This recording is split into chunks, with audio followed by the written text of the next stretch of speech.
నీకు పక్కలేసే బుద్ధి పోలేదా? వెళ్ళు.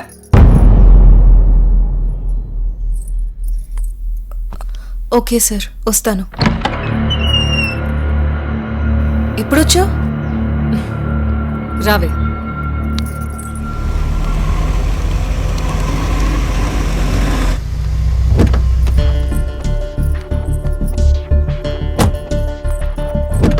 దిగవే.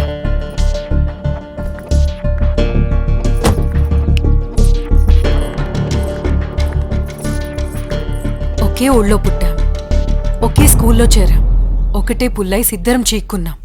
కాలేజ్ స్టడీ, టౌన్లో చేరాం, ఒకటే హాస్టల్, ఒకే సోప్ ఇద్దరం వాడుకున్నాం. ఆ స్నేహగీతం మర్చిపోయావు. నేను వాగుతూనే ఉన్నా, నువ్వు నా లోకంలో లేవు. అంత సుఖాన్నిచ్చాడా ముఖం వెలిగిపోతుంది? ఏం మాట్లాడుతున్నావే? లేటు వయసులో ఘాటుగా నా టేస్ట్ చూశాడు. నువ్వు నాకన్నా బావుంటావు కదా. Don't talk. నేను నీలాంటి దాన్ని కాదు. ఆయన్నొకసారి తగులుకుంటే ఏ ఆడదైనా వదిలిపెట్టదే. ఆయన 60లో 20 ఏళ్ల మన్మధుడు.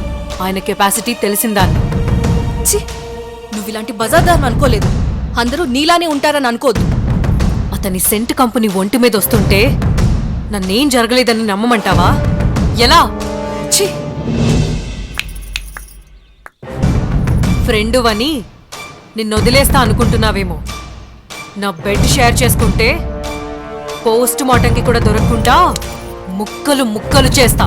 నువ్వు భూతాలరెడ్డితో కారెక్కినప్పుడే అర్థమైంది నువ్వు పతనానికి మొదటి మెట్టెక్కావని. ఓహో, విషయం తెలుసుకున్నావన్నమాట. నేను ఏ పని చేసినా ఆయన గెలుపు కోసమే, నీలా బలుపు తీర్చుకోవడానికి కాదు.